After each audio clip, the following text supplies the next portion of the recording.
Live.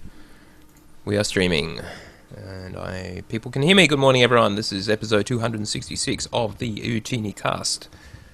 A old friend who's only been on the show once, but you will have seen him on his own show is obviously Sashari, and we have old friend Blacklock as well. For the first time on OotiniCast on camera, believe it or not. So we are all. I guess that's right. Yeah. Visually accessible, etc. Alright, we'll probably roll straight into it. I don't think we've got anything else to talk about ahead of time. Alright, Jill, let's go. Alright. Going in 5.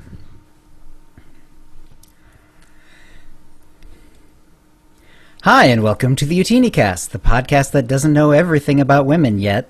This is episode 266, being recorded on Wednesday, June 22nd, 2016. I'm your host, Chill, with our producer and co-host, Teo. Hi, Teo. Hey, guys. And our guests today are Blacklock, a.k.a. Blay. How you doing, Blay? Not so bad, guys. How are you? Excellent, thank you. And Sashari. How you doing, Sashari? I'm good. Appreciate you having me back. All right, awesome. Well, Blay, let's go ahead and start with you. So go ahead and let us know what you've been up to lately. Many Eternal Championship runs. It's been an absolute sort of chore to try and get all my characters up to Chapter 9 Right. in order to be able to go through the Eternal Championship. And then once I Yeah. actually got them up to Chapter 9, obviously then, the next thing to do is to try and go for the achievement of getting all the way through without dying. Then try and get through on every single class. And oh my word, is it an absolute pain to try and do it on some characters. Some characters you'll just go in and just absolutely steamroll through it, absolutely no problem at all. And then other DPS characters, then you've just got absolutely no survivability whatsoever without having a healer companion. So it's been a bit of a love-hate relationship with trying to do the Eternal Championship. I think having some challenges given to me off Dread has certainly, how can I put it, made it a bit more interesting. Like when he's trying to ask me to try and get through it using a tune that's in 186 gear. So taking in a Juggernaut tank, no problem at all. You can take in a Juggernaut tank, doesn't matter what gear it's in, really. There's absolutely no sort of DPS check apart from maybe 3 fights maybe. Round 9 and round 10. But apart from that, you can go in with really bad DPS and still get through it. It's all about survivability. How challenging is it on the jug for that final round? The final round is okay. It's probably easier, in fact, on a Juggernaut tank than on a lot of other characters because you've got so much survivability and you've got stuns and holds you can force choke him to in order to stop him from doing some of his casts, etc. So that one's not so bad. The trouble one that I had on the Juggernaut tank was round 9 when you got the probes, because I was using an endurance stim at the time. So I didn't have enough DPS in order to take down the probes before they exploded. Yeah. So I ended up just having to change my stim to the new mastery stim, whatever it's called these days.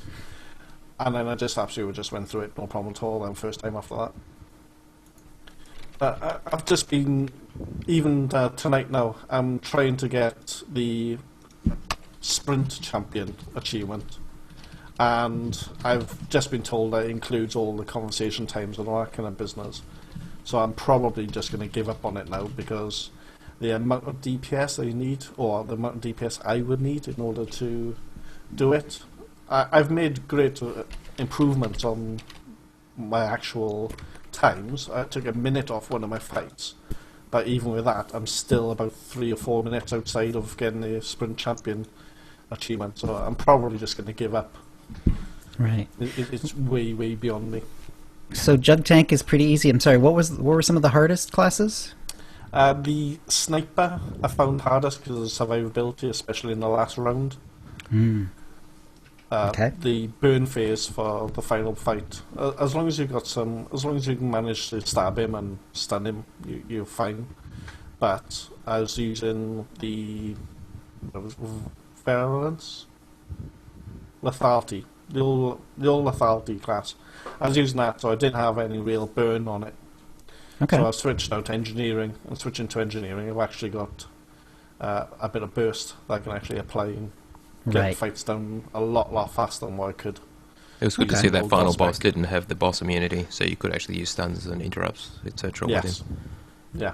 You can just stun him. And the other trick I tend to use is I use my legacy abilities, so I can actually use a legacy choke on him and a legacy dirty kick and all this kind of business. So that really helps as well.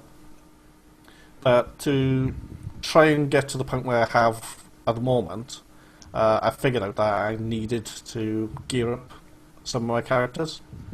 And especially when I was trying to do it on some of my tunes I just haven't played all that often. So in order to help me gear them up and gear them up properly, that's why I started my spreadsheet, which I've sent out to pretty much everyone now on Twitter. And all it started off with originally was just a spreadsheet to allow me to know what stats I needed to use for each of the classes, so I could just go in quite quickly, select a class, select a tree, and it would tell me what stats I needed. And then once I've managed to get that working, I then changed it again, because then I figured, okay, now I know what stats I need to get. Now I want to know how to get those stats. Okay. So I ended up amending it so that for each class it would tell me this is how much alacrity you need, this is how much accuracy you need, this is how much crit you need, and these are the pieces that you need to get in order to get those stats. Oh, nice. Finally, after that, I decided, right, that's not enough. Let's go for version 3. So using a proper sort of developer's sprint and going agile, I decided to then make it so that I could enter what gear I've got. Okay. And knowing what gear I've got, it will tell me which gear I need to remove and which gear I need to add in order to get the stats that I need. So now I can, for any class or any character, I can just go in, count up how many augments I've got of each type, count up how many enhancements I've got of each type, and then it'll tell me then what I need to remove and what I need to add to give me my new stats for my that's class. slick. So yeah, it was enjoyable to do, and it was something I did for myself, which I decided to share with everyone. But staying up until 4 o'clock in the morning just writing spreadsheets, it's just crazy. It's like Olympic level spreadsheets in there, and some of the formulas I'm using for some of those columns is just crazy, insanely stupid. I don't know why I did it, but I enjoyed it. All right. I don't know why I did it. and that's been my fortnight, really. Yeah. Awesome. Wow. All right. So Shari, how you been? What have you been up to? I've been good. Not a lot actually happening in game because it is summer here in the North America, and so those of you who are here with me will understand what that means. You know, a lot of the kids are off school. Nobody's really doing a lot of anything. A lot of late nights, and so that means not a lot going on in game for me. But Monday I did manage to get in and stream some heroic Star Fortress stuff. That was kind of fun. A lot going on behind the scenes though. One of them is that we managed to do Passionately Casual episode 19, so that's recorded and is now live. Nice. And then also, another thing that we're working on is the Extra Life kickoff event. Those of you who know anything about that, Extra Life is a charity that basically raises money for hospitalized kids. and those that are struggling in that way. So, and usually, we did Extra Life at the end of last year, and that's when it's going to happen again this year. But to promote awareness, at least right now, we're doing a kickoff event. It's actually coming this Sunday, so it's right around the corner. We're working out right now between Redna and myself and Volk to see, who's going to be streaming at what time. But it'll be this Sunday, again, June 26th, 9 a.m. in the morning in Pacific, so server time on the Harbinger. It goes all the way to 3.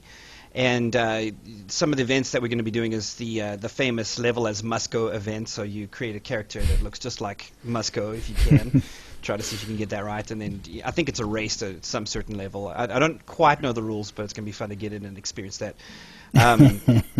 Paired hunting, the regular usual dance party type stuff, dueling, all of that kind of stuff. So it'll be, again, 9 a.m. Server time. And on the Harbinger, and that's this coming Sunday. And if you need any extra, just for anyone who wants to look up the, more details on it, unholyalliance.org/extralife. And then finally, I was able to put an article out on my website that I called "Content Locusts: A Second Look at MMO Consumption," which sounds like a doctoral dissertation. It might as well have been because of the length of it. But I got that out there, and I guess we'll talk about that a little bit later in the podcast. Yes, definitely. All right.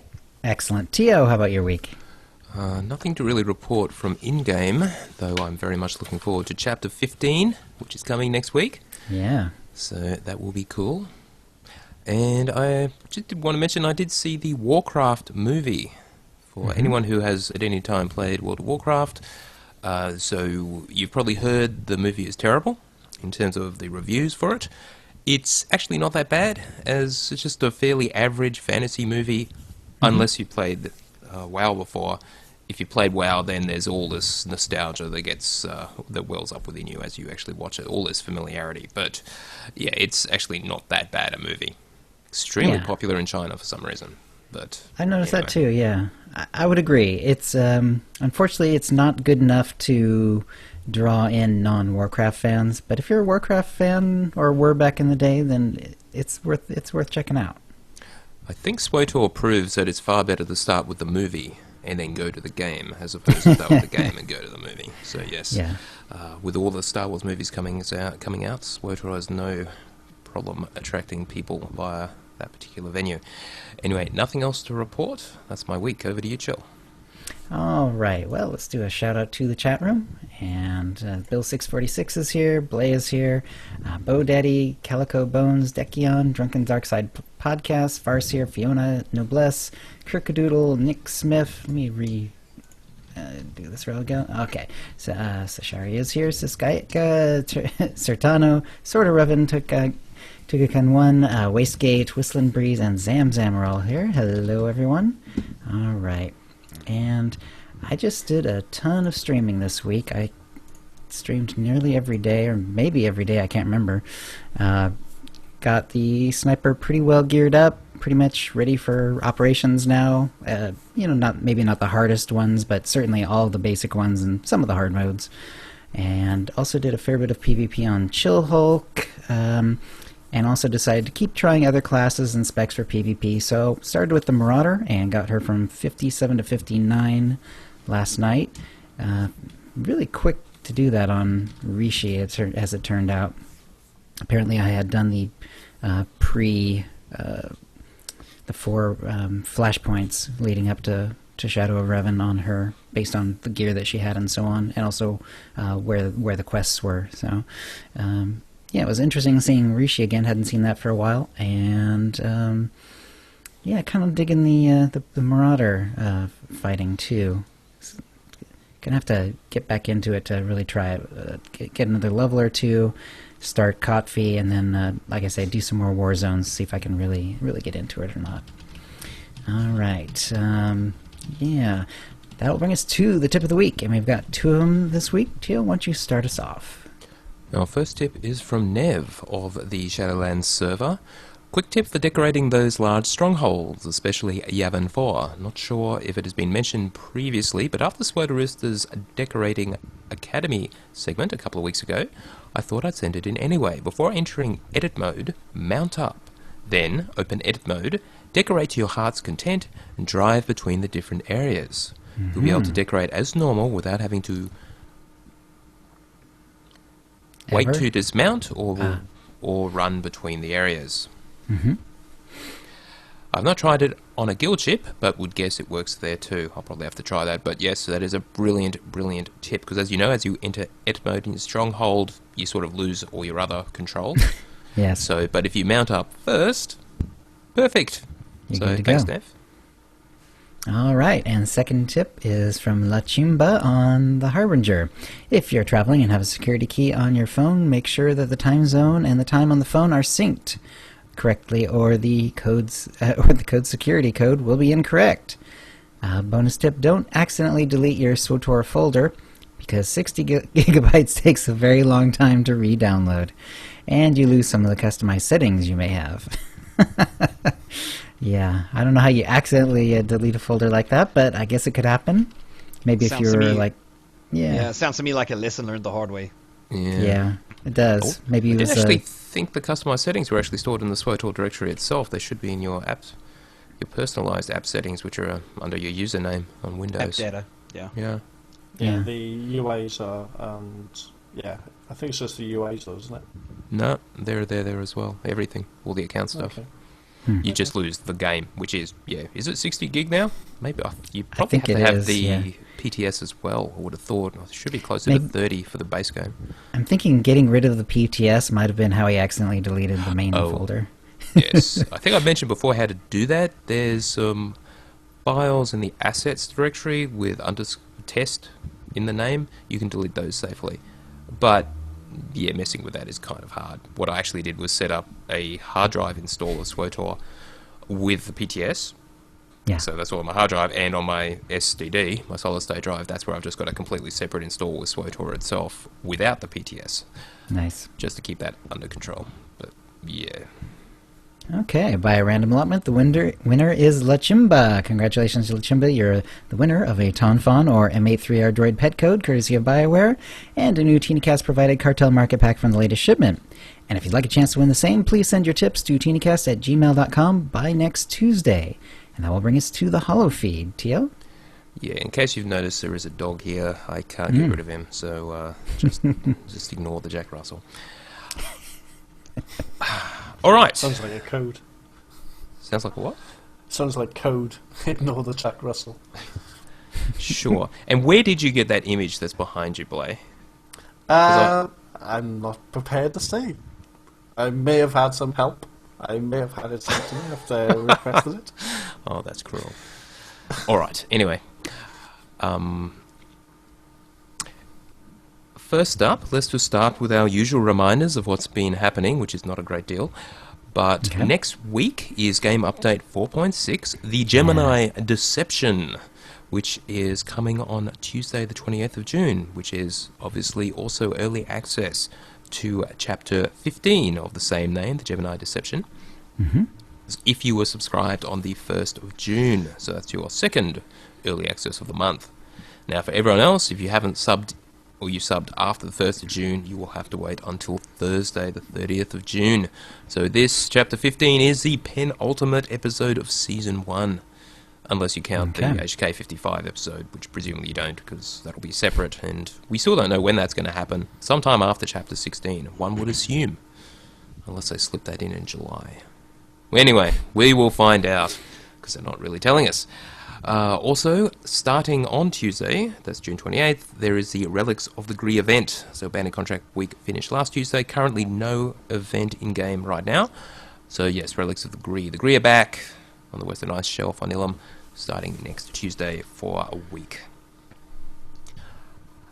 Alright, now, following up on the EA Star Wars video that we talked about last week that they showed for E3, ahead of E3, I watched the Star Wars show, which is this weekly 7-minute recap, in their own words, of the latest news and events, plus interviews with super fans and guest celebrities. What's a super fan? It doesn't matter. It's on YouTube. They probably showed it on TV as well. Anyway, they did actually mention that E3 video and talked about the games, and they interviewed someone to talk about the games. They completely failed to mention SWTOR. It was bizarre, because the talk about the Star Wars games was actually quite short. And they mentioned everything else, the visceral stuff, Battlefront, yada yada. But weird. Anyway, I guess MMOs aren't for general consumption, for a wide audience. I didn't think it was that Hard to niche. say. Yeah.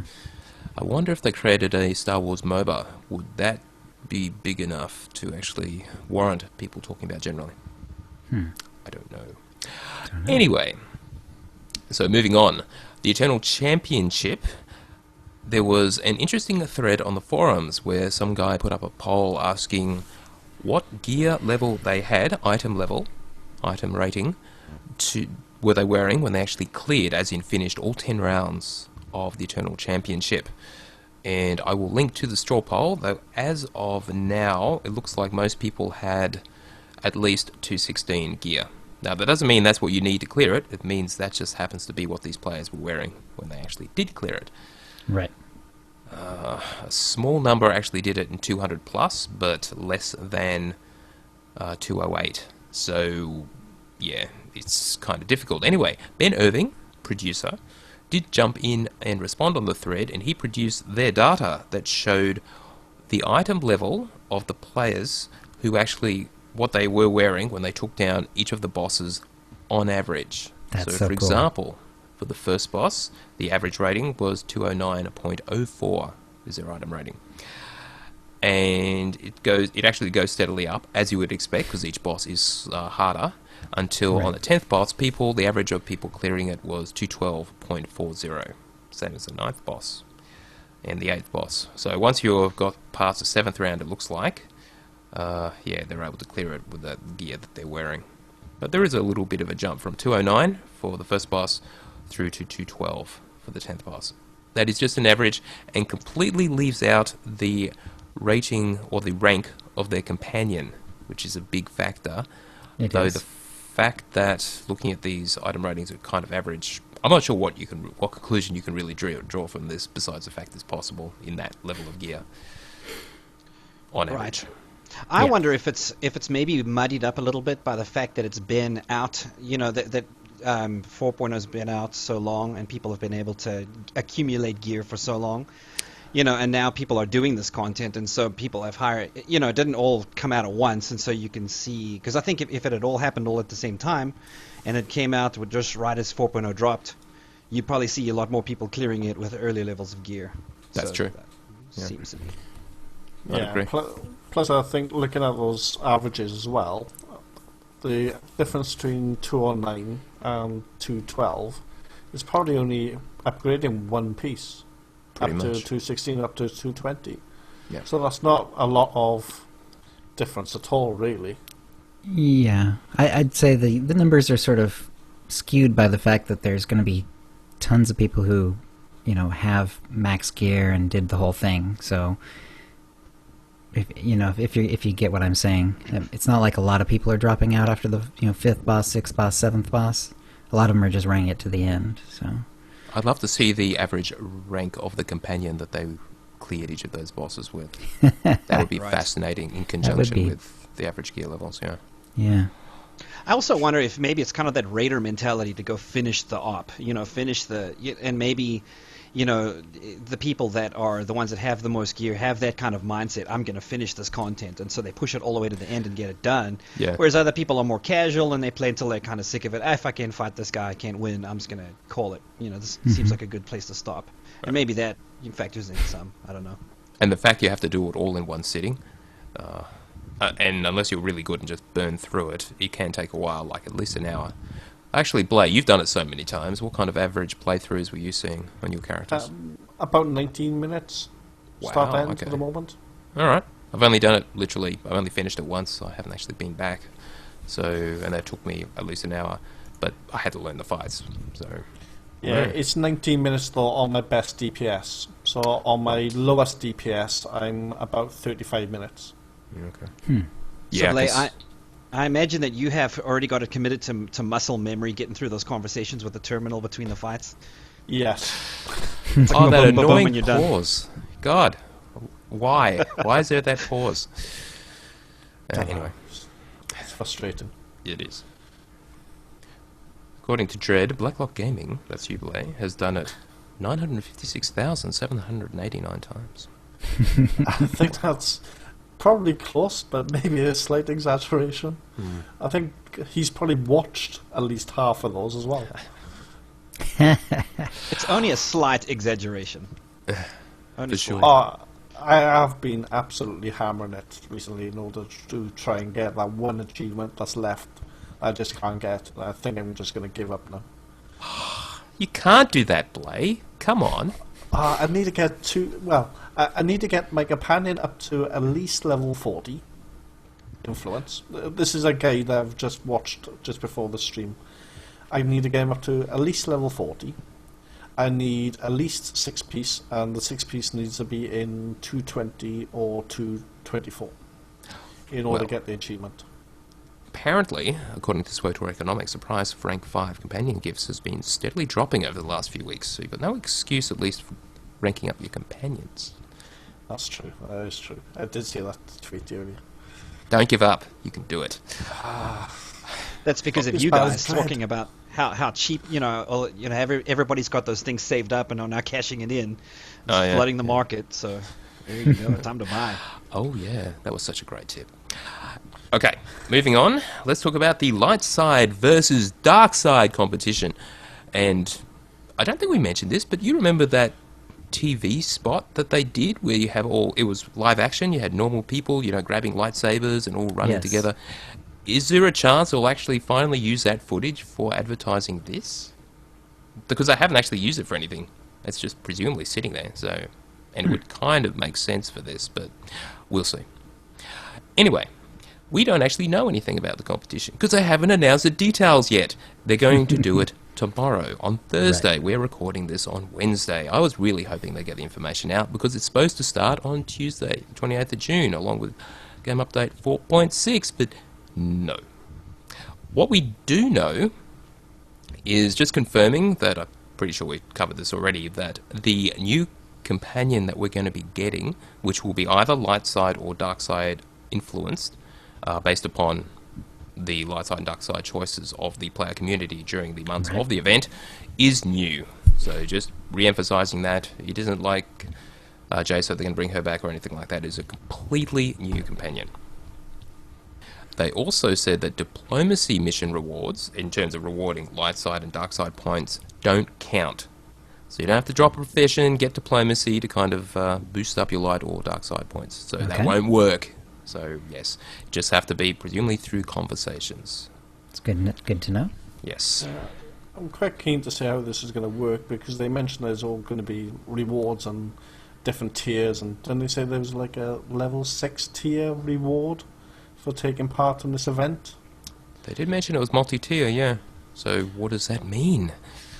Yeah, and is it going to be per character or is it going to be across your legacy? Because if it's per character, then that gives anyone who's already at endgame a bit of a problem, unless you're just going to go in and just flood, I don't know, Black Talon time and time again just for the light side, dark side conversations, and there's only 2 of them in there. So anyone who's leveling is going to have quite an advantage because they're going to be coming across light side, dark side choices all the time. It's just a way of encouraging you to level some alts. I assume the totals would be legacy-wide. That would just make sense. But then you'd assume that for your alliance as well. And not so much. Well, sort of. I do hope that by the end of this that they put out like some kind of concept art or whatever, of the losing one. Whatever one didn't get out there so that we can see what we missed. I think that'll be kind of fun. Well, I'm sure the losing one will probably be available for purchase on the cartel market shortly thereafter. Nah, just kidding. I get the impression they literally haven't done it yet. So once they know which way it's going to go, then they will design the companion. If you see what I mean. So Right. there may not be any concept because they haven't actually come up with it yet. But if they have, yes, I agree. That concept art of what we missed out on because we all went the wrong way. Be good to see. Yes. Let's go dark side. Anyway, we will talk all about that on next week's show. Next thing I wanted to mention in passing was Snave's interview with Eric Musco. This is the second one he's done. He did it on his Hitbox channel. You can view the whole thing on YouTube. I will link to it. Beastra413 on Reddit, one of their major moderators, or key moderators, actually did a really good summary of it. It's an excellent interview. Now, Snave is something of a controversial figure in the community because, well, let's just say he does have a dark side, but then so do a lot of other people. So, and at least he's honest about it. Anyway, Beastra413's summary of the interview is, let's see, they talked about all kinds of stuff. Obviously, Snave being a PvPer, that was the focus, talking about PvP. They talked about class balance, and that conversation was actually quite interesting because Snave brought up the many times that there's been a bit of a disparity with class balance. You know, Jugs/Sorks at the moment, even with the nerfs. Yeah. And why do we have to wait 18 months if it was really that long between the class balance? I think it was exaggerating a little bit. But, yeah. And Eric didn't really have a good response to that beyond the fact that I just got the impression the team weren't able to focus on it. As simple as that. They just had other priorities, and so they just had to let it go. They obviously want to do more of it in future, and the style that we saw, where they're going to provide us with the design rationale for the decisions that they make when they do class changes, like nerfs, they will continue to do that. So that's good. They will let us know in advance. Now, as far as stuff turning up on the PTS, they did mention, or Eric did mention, that the reason they don't always PTS it is that effectively pushes their deadline back, where they have to get everything kind of ready onto the PTS like a month ahead of schedule, where they would otherwise. So if they don't put it on the PTS, it gives them an extra month. So if you are resource and time constrained, something's got to give. There's no plans to separate PvP and PvE class balance. Other games have sort of gone that direction. Probably not a bad thing. It's certainly simpler if there is just the one way you play your class, as opposed to having something like a separate spec or separate PvP only abilities or something like that. Right. He did mention something interesting in passing where people were complaining about things and they were just basically making it up. For the example he gave was many people complained that they didn't have early access to Knights of the Fallen Empire, and they were actually playing, those players were actually playing Knights of the Fallen Empire in early access at the time. And so, yeah, it's kind of weird that players will actually question the real news, as in what BioWare says explicitly, but will just swallow whole what other players say, where those players are lying. It's just a little weird. And I think we can say pretty comprehensively, in our experience, BioWare have been 100% honest with us. They've never, ever lied or misled us. They can change their mind, and they can be wrong, but they have never said something which was explicitly untrue. Okay. So, yeah, and we've obviously been watching them now for nearly 5 years, and yeah, that has been absolutely consistent. That's one thing I really like about BioWare. They're honest. They could be more open, but they're actually doing a really good job of that of late. So, yeah, the only way I could fault their communication would say I would like more of it and a little more information about what's coming up rather than playing it so close to the vest.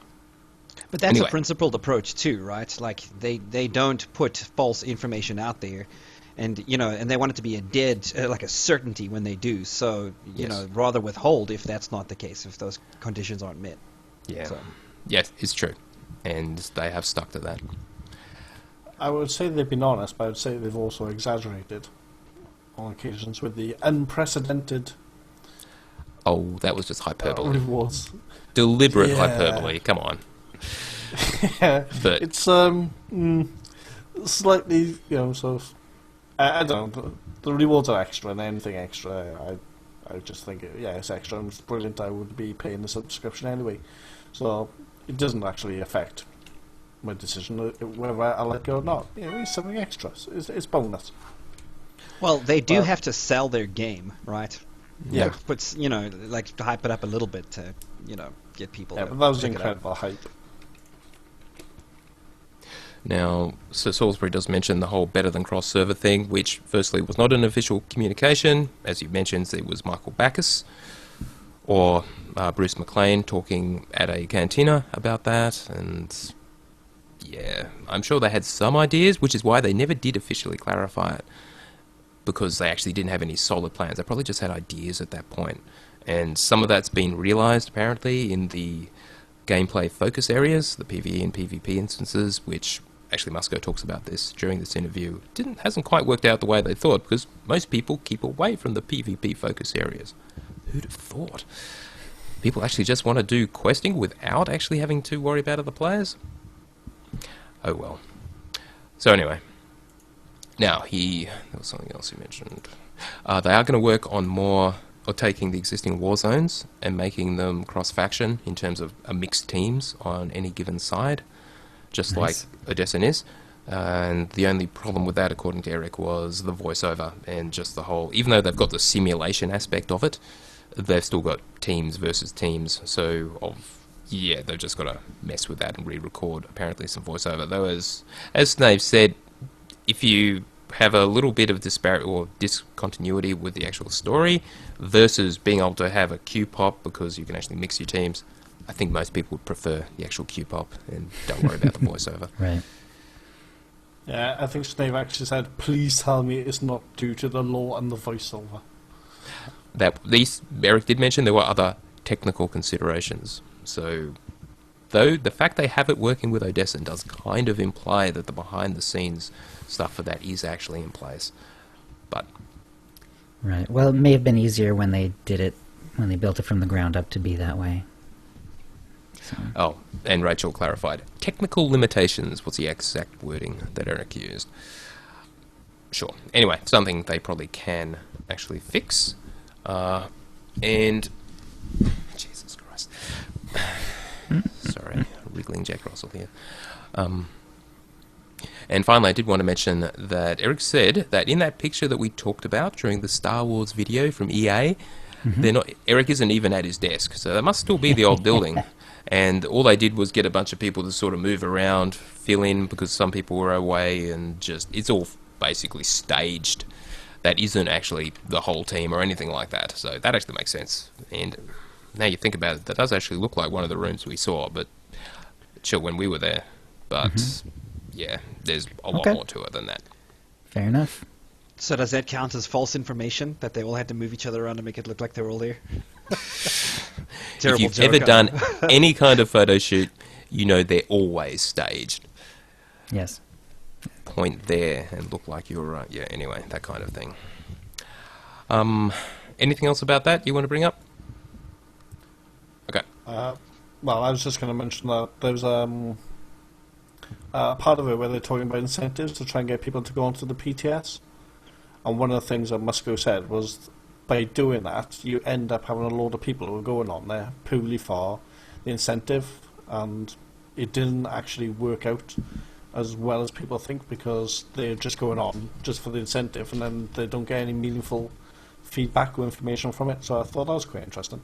Because a lot of people have asked in the past, why don't you just give some sort of incentive to get people on there?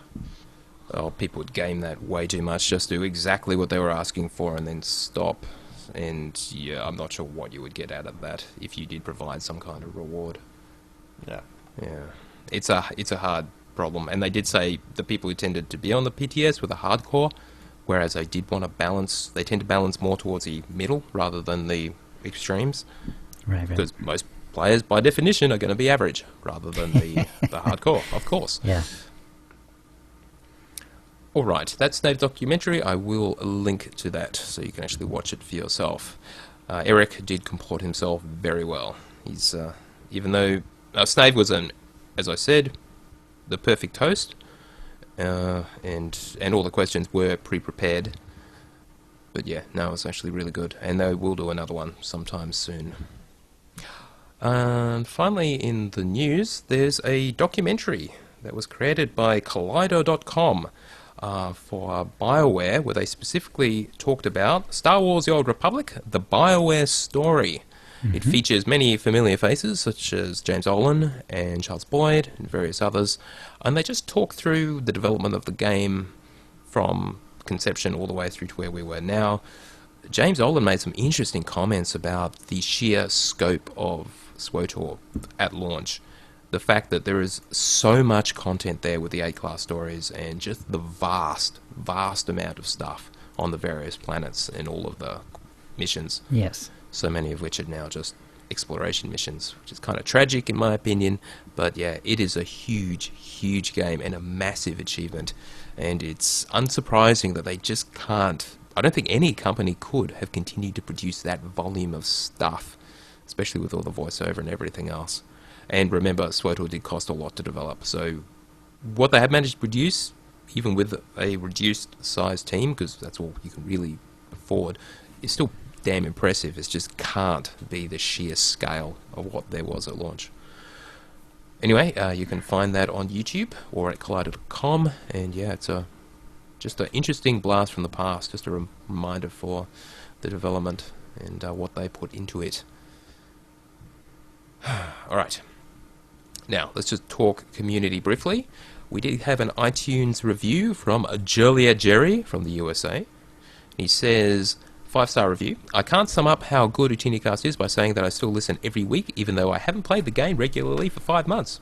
Excellent production values, well organised, and Tio and Chill are able to talk knowledgeably about all topics while never sounding negative. Most importantly, they make the listener feel like they are part of the conversation and not just listening to strangers talk about their day, which is a common downfall of a lot of video game podcasts. Yes, we do tend to avoid that part. Yeah, so thank you very much, Joliet Jerry. Kind words. And the Share the Rage competition is still going. Last week's were from our friend Born to Eat Bacon, the guy with the coolest Twitter handle on the internet. Mm-hmm. And this week's is actually not an actual entry, but it's from our guest of last week, Christina. Nice. Who has provided an Utini Rage from a professional voice actor. So thank you, Christina. And that's the news. All right, and that will bring us to the Academy. And then this week in the Academy, Swotorista will tell us about playing as a preferred player. And thank you, Swotorista. Yeah. That'll bring us to the Force Feedback, where we read out your tweets and emails. And we'll start with Miguel F., who writes, your intros are always very good, but the last two were brilliant. Congratulations. Well, directed, of course, to you, Chill. Yes. Yes. Well, I always have fun doing it, so it gets a little harder every time because I never repeat. We have a spreadsheet to keep that from happening. Cal wrote in, my favorite Tio quote of all time, Yahoo, a bloody sports game. Great. EA makes most of its money from sports games. It's tragic, but a lot of people apparently like it. You weren't too excited about that ski game, were you? Skiing, really. Yes. Awesome. All right. David B. wrote, I found the segment on VO extremely interesting. Thank you to, Christina, Christy Petrarca, and OotiniCast. # Performance Matters. Awesome. Yeah, I thought it was really interesting, too. And it'll be interesting to just listen and keep an ear out for when they do finally resolve that whole issue. If they do. If they do, yeah.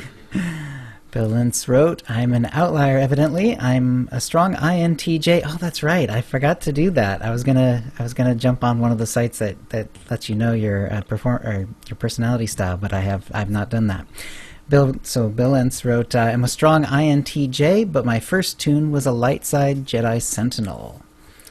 And Daniel wrote back, I'm sure we'll find a high correlation with multiple kinds of tunes in each type. Me equals coincidence. Yeah, I did do my, I've done this before. My personality type seems to be changing, but I'm a strong I, a strong J, and the N and S, and the T and F, the middle two, are basically borderline, so I'm about halfway each, so don't really fit into any of the boxes, but yeah. Right. Now, I did want to mention that with the big advantage of actually doing Daniel's survey, which I only realised later, was if you want to do the official Myers-Briggs, as in the real actual personality test, it will cost you like $50 US.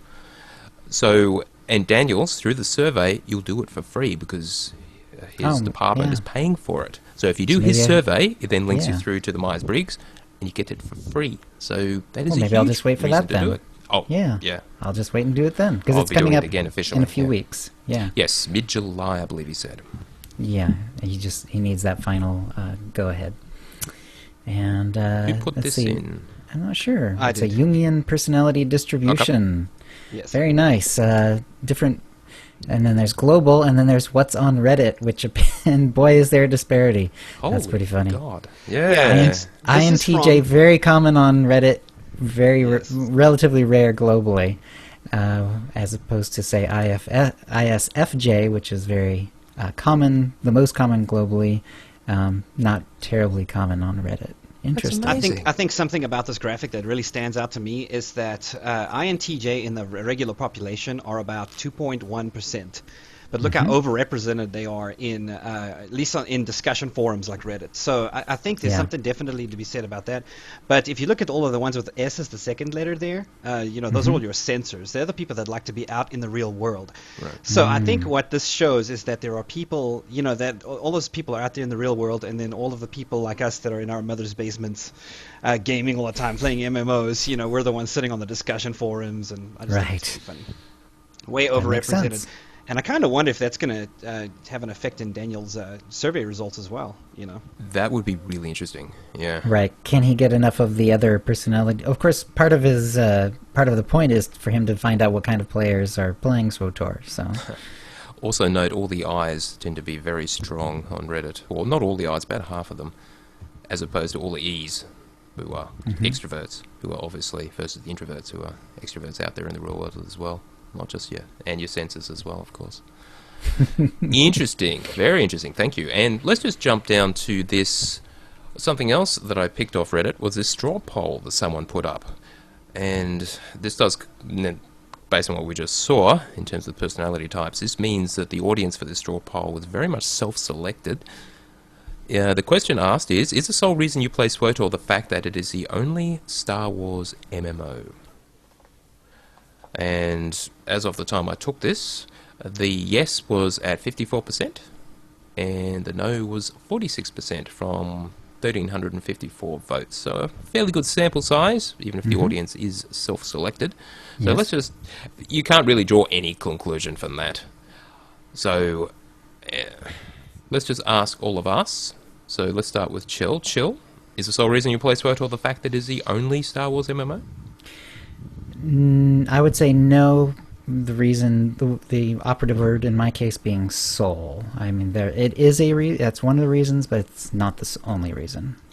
And that's pretty much my answer as well. Yes, it's Star Wars, but SWTOR itself obviously has a whole lot going for it, aside from the fact that it's also Star Wars. Exactly. How about you, Sashari? I do know that I played Star Wars Galaxies back in the day, and I was a MMO refugee after that went down. At least after I got out of that. And I think I was very excited when SWTOR, SWTOR was going to be the new Star Wars MMO that came out, and I basically did some other MMOs until SWTOR came out, and then I jumped on board. So I'm tempted to say yes. Because I just love Star Wars, but there's a part of me that really wants to click that no as well. So I don't know. I'm conflicted. So another way to think about it is if you were presented with this game, but it didn't have Star Wars, that was just exactly as it is now, but completely different world. I don't know, maybe Mass Effect or something like that. Yes, and we all had regular swords. Yeah. And there's obviously all the competition from the other MMOs out there. That is an interesting question. I think it stands out to me that that SWTOR being a fully voiced MMO. I mean, it is. If you think about it, it is actually a really good MMO. Yeah. All things considered. Yeah, I think that's why I'm so conflicted. I think in trying to figure out. I think all that's true, and you probably play it anyway, but it wouldn't have the stickiness that it has because it's Star Wars. You'd be far more tempted, or I would be at least, probably to go and try other MMOs, such as, I don't know, whatever the other ones are at the moment, Elder Scrolls, Wildstar, Rift, Lord of the Rings Online, whatever. But yeah, because it is Star Wars. Yeah. And finally, Blacklock. I never played an MMO before, and I started playing this one because it was Star Wars. So from that kind of perspective, yes. Fair enough. During some of the quiet times, I've tried other MMOs. I tried Final Fantasy just tried ESO when the ESO first came out. Just didn't get on with them at all. And I've always ended up coming back to SWTOR. So from that kind of perspective, the fact that it's Star Wars, yes. But having said that, if they brought out a Mass Effect MMO, I'd probably go to that because I used to really, really love Mass Effect. So for you, the IP is clearly an important part of the whole experience. Yes, well, I grew up with Star Wars.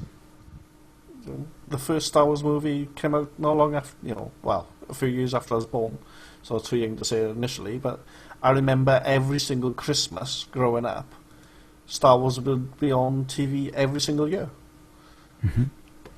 So for me, it was a massive, massive thing. I can still remember going off to see Return of the Jedi in the cinema when it came out. Me too. Yeah, it's a big part of why I play the game. There's no other game out there where I can run around with a lightsaber. Yes. Yes. Yep. Put a lightsaber in another game, and I might go to another game. You never know. But at the moment, yes, I'd probably click yes to that one. Yeah, It is a large part of why I play. It's not really a binary answer. There is more to it.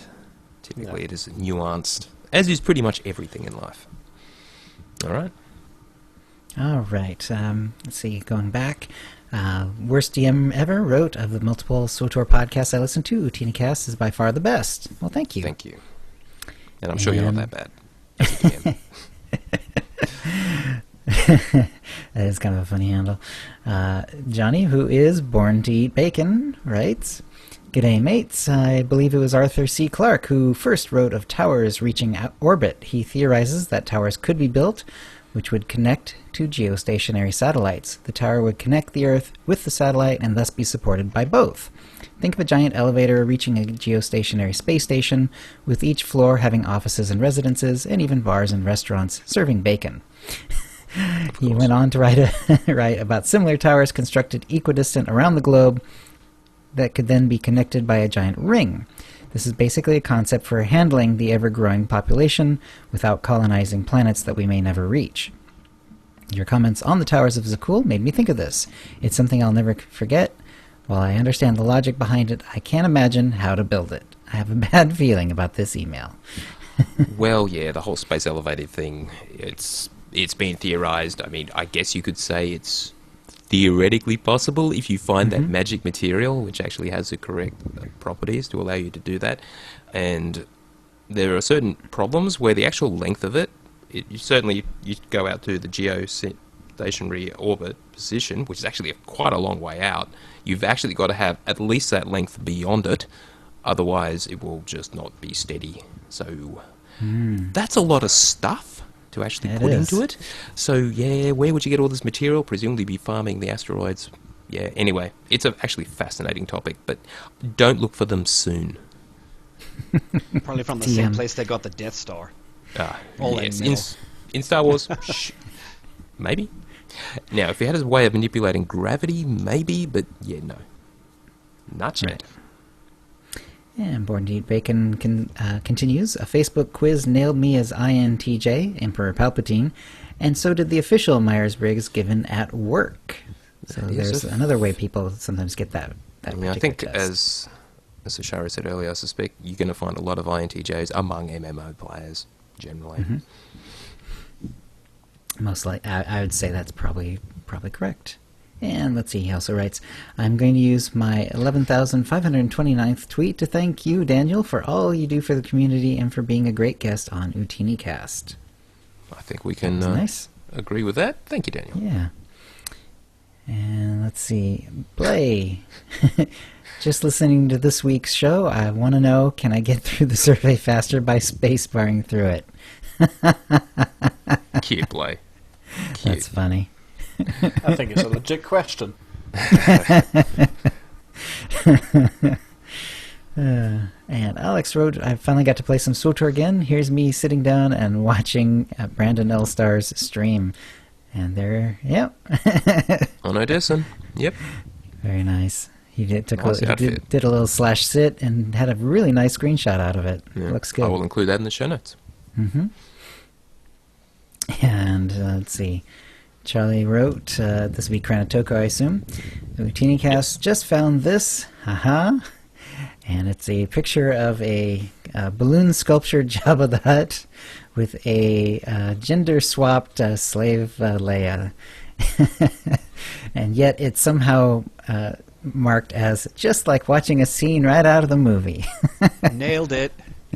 Yeah, you That's can pretty judge for funny. yourself in the show notes. It's all kinds of wrong. Yes. I must say, regardless of the slave Leia, that's an impressive balloon sculpture. That takes a lot of Jabba, time to do yes. that. Because it's pretty much life-sized. At least it's that height, and then I can't see how it goes to the side, but that's a lot of balloons. All right, well, that'll bring us to the Sarlacc Digest, where we go over the issues for 1,000 years, or until we run out of time. And this is where we're going to go over Sashari's Content Locust story. So, Sashari, why don't you start us off? Sure, and thank you. So yes, I wrote this article called Content Locusts, a second look at MMO content consumption. Basically, I wanted to just revision and do some thinking through, some things that I'd seen in the game. There's kind of like a disconnect that's going on, and I wanted to try to reconcile that, what I'm being told with what I know to be the reality, having been a SWTOR player for, since launch. That was a general idea, and it was really good. I put the article out there. I usually write these things, publish them, and then put the link on Reddit just to see what people will say and kind of track, comments and feedback, and as we go. And it seemed to have really resonated with Andrew of SWTOR Economics. He, I think, picked it up on Twitter. And when I went in there to look at the comments, he was in there fighting a good fight. So I just wanted to say I appreciate it, buddy. Thank you very much. He was helping advocate the position, but. They speak about like the pillars of MMOs, right? There's like progression and exploration and combat, basic ideas. Some things about the genre that you have to have in there in order for it to meet this kind of MMO sort of expectation. And in the frequently asked questions page on the SWTOR website, they actually say, speak about them, and then mention that they add a pillar that they call story. So right from the very beginning, the fourth pillar, right, and right since the very beginning, they have been very story focused. That's obviously it's a BioWare game, and so that's what they do. So. So you have that, and that's always been important to them. And then what I was doing was looking at players and what is it that that we as players do, and and how do we view those pillars of MMOs? And I think what is apparent to me, and you guys let me know what you think of this, is that character progression. That is me working on my character, making my character look cooler, doing something with my character that makes them more unique, or the only one that has this helm in all of we increase and we invest in our characters like that. Character progression to me is the top priority for the average player. And then all of the rest of those things are secondary, like exploration. If me exploring somehow increases the value of my account, then that's the idea. Or if I'm fighting things, what are the drops? Basically progression is king, and everything else is kind of an inefficiency. And something to be overcome or gone through very as quickly as possible.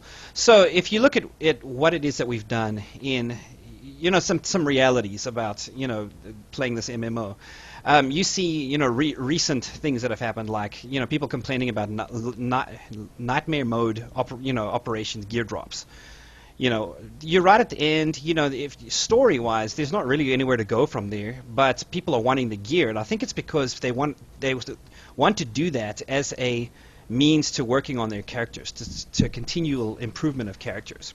Why would we be as players content to settle for repeatable content? Or grinding, or that kind of a thing. Or why is it that we would space bar through all BioWare's carefully crafted cutscenes? Because it's an inefficiency, I think, for many of us to get through as fast as possible. At least that's how it's viewed.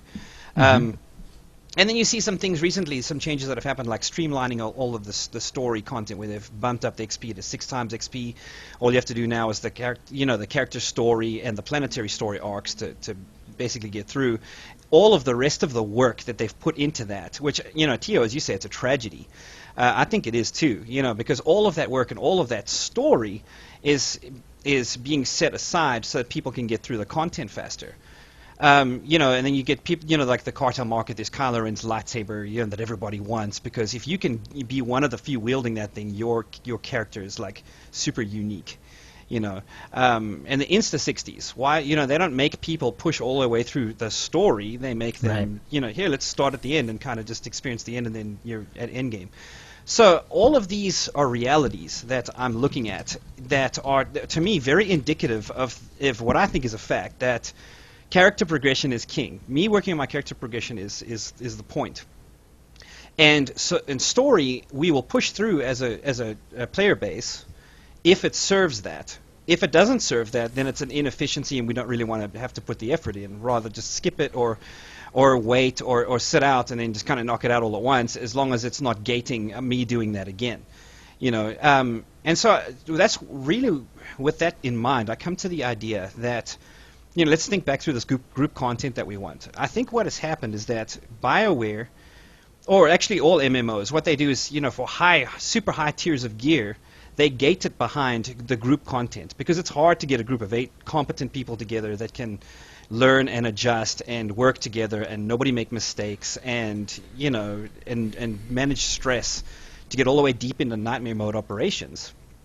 And then so if they've got some of the higher tiers of gear kind of gated behind that kind of social activity, then that makes us want to do those social activities, and that's why I think we actually value them so much. It's not with some caveat. Okay, so I think there is a value that it has inherently on its own to do group content, but especially when you put rewards behind it, that it makes it all the more valuable. So I just see that going on, and again, I'm beating the same drum that a lot of us have been beating, since 4.0 came out and the whole game started to change genres.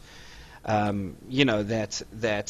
think that there is logical evidence that says a character progression is the point, not so much story, and we'll push through story as fast as we can, to get back to character progression. So that's the general idea, and I think BioWare's priorities are not necessarily the average gamer's priorities right now. Like we mentioned, that they're all about story. It's the fourth pillar. BioWare has an identity that they're doubling down on, and I think that's, for them as a business, that's their competitive advantage. That's what they have that other gaming companies don't have, and so they are selling that, and I think it's also a bit of a comfort zone for them. They know it well. They've got a writing team that they depend on. So what they do is they try to sell it. For instance, they'll appeal to the brand and say, we're giving you what you've come to expect from BioWare games. That is epic storytelling, that kind of stuff. So I see their point. I see what they're doing. But to me, I think, at least now, I'm kind of getting my mind around why there is such a disconnect. And I'm sorry if this is so cerebral, this whole thought train that I've been on. So No, it makes sense. Though I saw you in your article use me as an example of someone who enjoys the journey more than the destination. Right, but that I kind of pointed to you as sort of an exception to the rule. I know you're not the only person that's going to be like that, but there are some people that, I've heard you say before, I wish I could just turn this 6 times XP off and just do everything slowly, because the reward is in the journey. I but think it's for not. Others. Sorry, the key point there is I want that because I want the XP to actually mean something. So ultimately, I'm probably more in your camp than I'm not in terms of progression without a real reason, to actually level. I find it without that progression, that sense of progression. That's why level sync is actually a good thing if it means that you could actually play through the 1 to 50 story and get XP along the way, no matter what level you are, because it all just syncs to your level. I can do all the side quests. It'd probably take me all the way to 65. Right. But Yes. I'm getting that XP increase as I go, as well as experiencing the story. But I'm not really doing it for the story, because while the journey is important, perhaps more in other games like Lord of the Rings Online than in Star Wars The Old Republic, because the journey's good, but you can only do it so many times. Yes. So what you would say Particularly- then is character progression is king, basically, and that story should serve that. that you'll do story as long as it contributes in some way to character progression. It really disturbed me when, with Knights of the Fallen Empire, you got to 65 after not even halfway through, maybe chapter 4 or 5, Right. and then after that you weren't getting XP anymore. And I know the story is supposed to be its own reward, etc., but what will drag me through it is having XP, is getting XP and progressing in Yes. some way. It's, when you think about it, maybe it isn't such a good thing, but I really want to see, as you say, some kind of improvement. Of course, there are other people who do prefer different things. I don't know what the numbers are, but there are some people who really, really enjoy the exploration aspects of the game.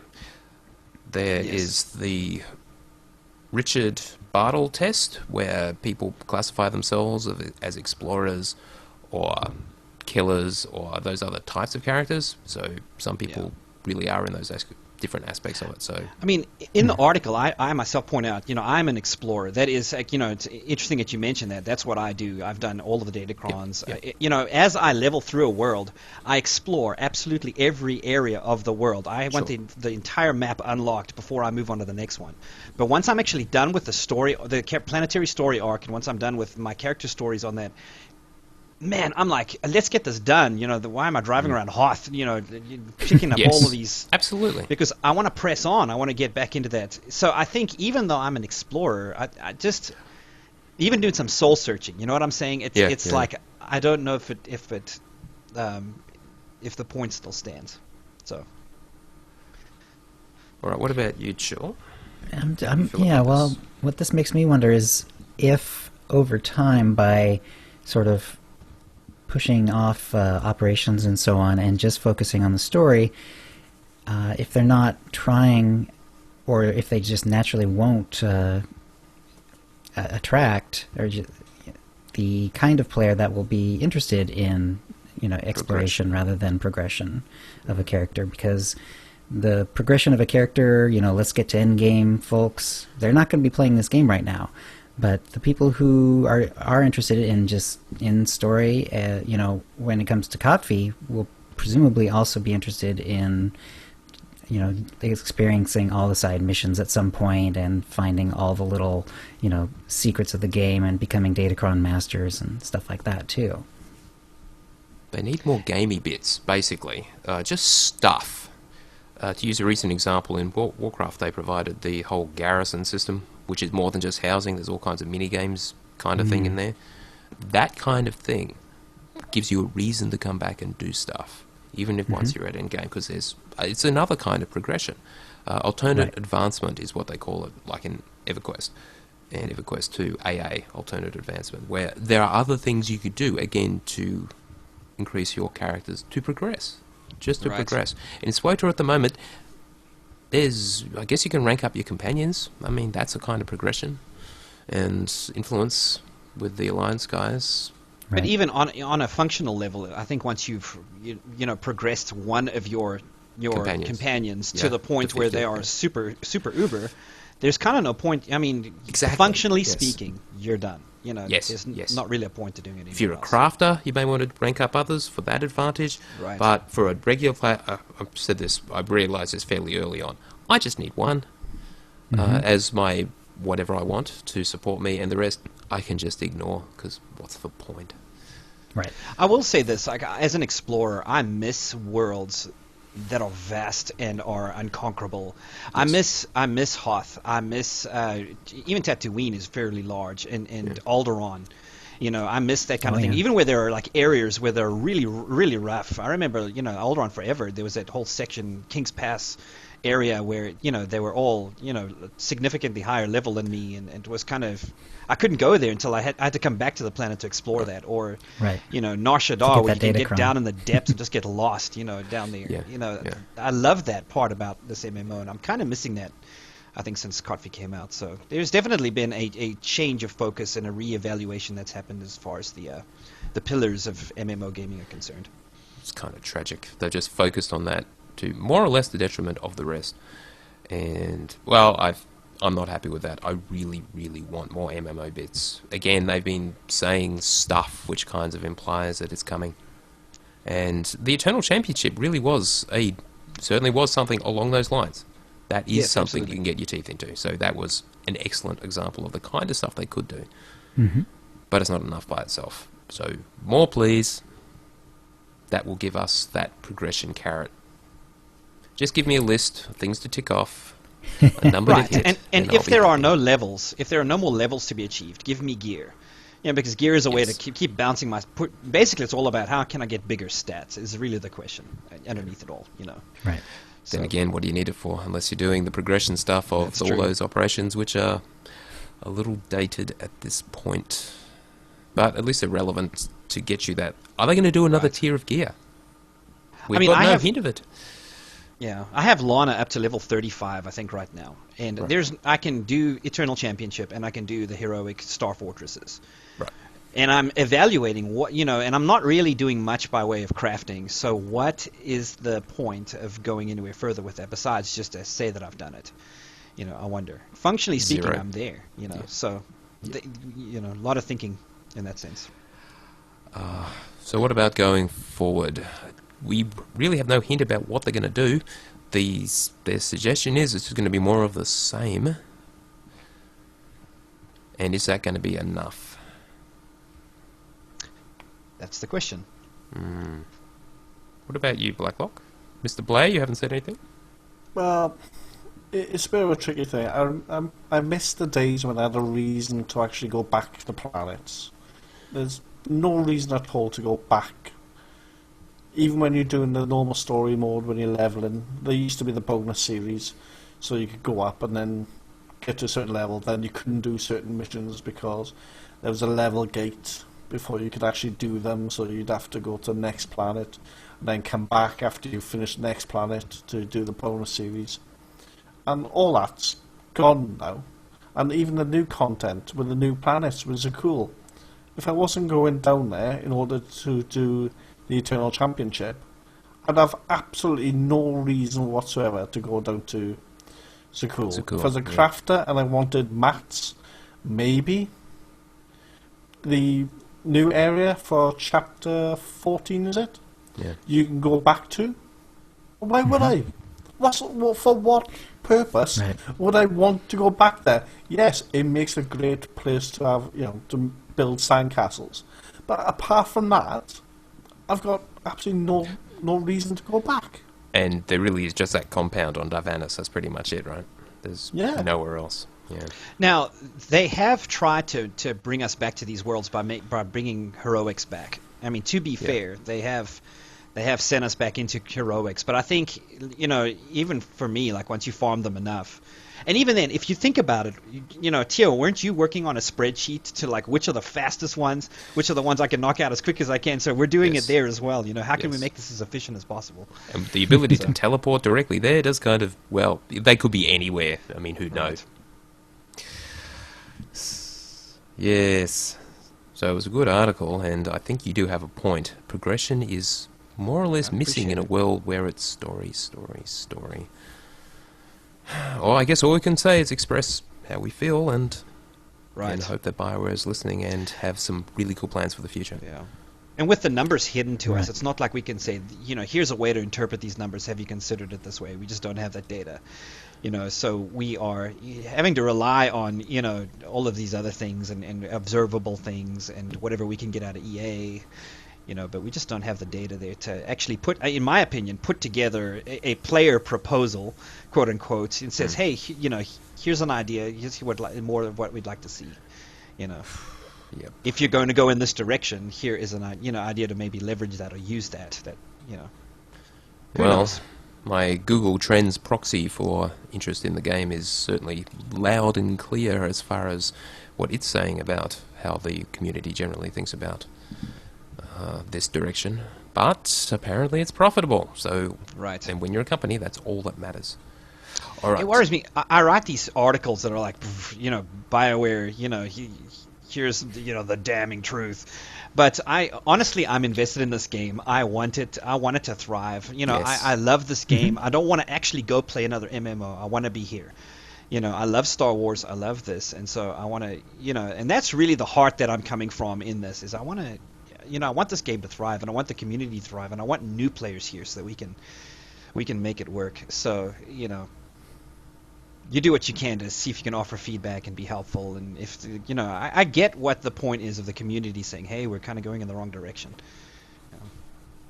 And ultimately, it's up to Bioware and EA. All right. Anything else more to say on that, or shall we wrap up? Last chance. Final word. I think I'm good. All right. Blake, anything to say? Only that for me, progression needs to be meaningful. Without an actual reason to progress, I just won't do it. Yeah. If there's extra gear that I can get, then great. But I didn't even notice the fact that my characters were in 186 when I was going through coffee. There was absolutely no... I never put on any of the new gear that I got as I went along. Because the It didn't challenge isn't matter. there. Yeah. So progression's great, but if it's not challenging, then it more or less obviates even the need for it. If it's Yeah. just that easy. Yeah. All right. Final word for you, Chill, and then... Yeah, well, actually, Bo Daddy has a question for you, Tio. He asks, do you have a breaking point when it comes to your subscription? Is there a point where you will draw your line in the sand, if you'd like to answer? No. Because there's too many aspects to the game I do enjoy, and I will continue giving them my money. I will not, and have not, and probably never will, buy anything for myself off the cartel market. I just refuse to play that game. I'm not going to do the gambling boxes. I just won't. So they're getting my sub, but that's all they're getting. Right. Okay. Excellent. And as for me, I think we'll also be coming into an interesting time here when the first season ends. The next season, we don't know exactly when it starts, but it's clearly going to be a multi-month gap. And we know about the light side, dark side that's coming up, but we have, in this case, we have no new story, and we have no operations or anything for endgame content either. So, neither one of those is going to have a whole lot going on for the next little while, and it'll be interesting to see. Do they move things back to group content at this point, or are they just going to soldier on and go right back to story? Right. Are we beyond the point of no return in this? Mm-hmm. I wonder. And even if it's sort of single-player oriented, that doesn't mean they can't add in all kinds of mini-games and other stuff to keep people engaged. Yes. So even if they are going the story direction, there's no reason they can't still provide stuff, even if it isn't traditional MMO stuff. We'll see. All right, then, that's a show. If you'd like to play with us in the Utini Knights Guild on the Republic side of the Harbinger server, or in our Guild on the Empire side, do a /c join Utini to join the Utini channel. Then let us know you're a fan of the show. You can email questions and comments about the show to utinicast@gmail.com. Follow us on Twitter using @utinicast. You can find contact details for all of us on our website, utinicast.com, which includes how to subscribe to us using iTunes, Stitcher, and the rest. We record the show live every Wednesday at 4:30 p.m. Pacific. Go to utinicast.com/live to find out how to join in. Our theme song is Doomsday by Jean-Paul Zogby. And thank you to the chat room, and thank you to Blay and Sashari. Cheers, guys. Had a great time tonight. Thanks, guys. And we'll see you next week. All right, gentlemen, keep recording. Everyone, thank you for watching. And Sammy says, this is my dog, Samwise. Actually doesn't say much of anything. So yeah, thank you all. We'll be back next week. Swaderista returns from her sojourn in Canada. Yes, Canada. And I'm not sure who the other guest, if any, will be. I guess we'll find out once I work it out myself. So Very nice. have a good week, guys. And yeah, may the Force be with you. And serve you well. All right.